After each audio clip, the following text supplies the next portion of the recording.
Okay, let's take a look at 3 advanced grammar forms in English. The first one is what we would call the medial passive. Typically we've seen where we have the subject, verb, and the object, right? The boy ate the apple. We ran the marathon. She did her homework, right? A lot of things. Now, what if the homework itself were the subject?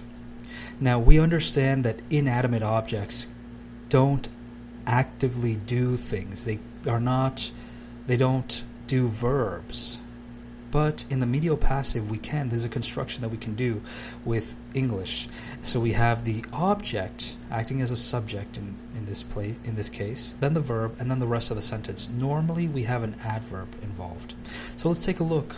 This shirt washes easily. We understand that the shirt is washed. We wash the shirt. The shirt is not the one that washes. Right, but in English, it understands that somebody is doing the washing. We just don't have to say it, right? We could say the door closed. Boom. The glass broke. Boom. Right? So these are different things that can happen in English, even though somebody is actually at the root of it. Let's take a look at some more examples. The book sells well in the summer. The cake bakes in 30 minutes. The car drives smoothly. The fabric irons nicely. Notice that we have all of these adverbs or adverbial phrases, at least. It's typically used that way. We don't have to do it. We could say the door closed, right? But we typically would say the door closed rapidly. Typically, we have an adverb.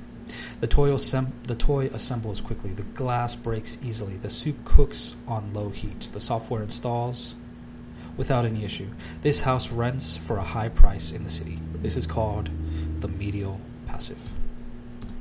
Okay, next one. We can open with a present continuous participle clause. A lot of us have seen this before, and this exists in a lot of different languages. It might also exist in your language, but sometimes you don't use it in English. Well, in your native language. English is also your language if you practice it.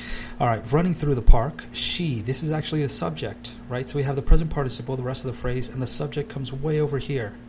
Then a second verb, and the rest of the sentence. Running through the park, she felt a sudden rush of freedom.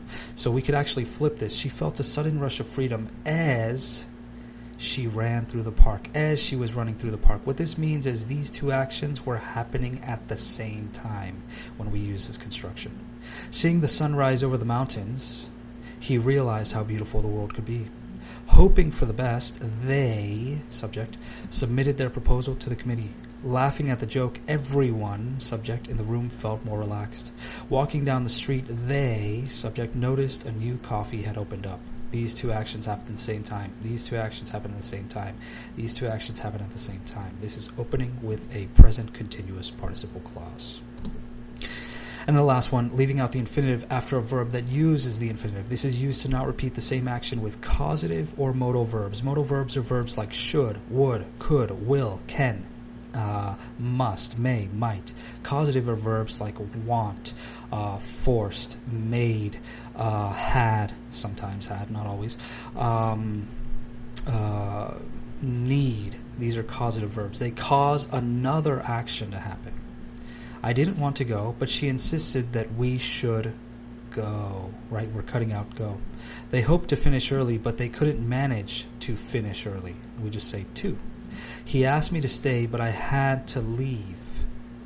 Right? This one, we could actually say, but I couldn't. Right? So, but I couldn't. We could replace, but I had to leave, but I could not stay. Right? She promised to help, but then she forgot to help. We cut it. I planned to clean the house, but I didn't get around to clean the house. Just I didn't get around to. They wanted to join us, but they weren't able to join us. We just cut it in two. So we can cut it at the end if it's used as the same exact verb. It's understood that it's the same verb, and we can cut it and just leave it as the to or as the modal verb. But I could not. But we should. I didn't manage to.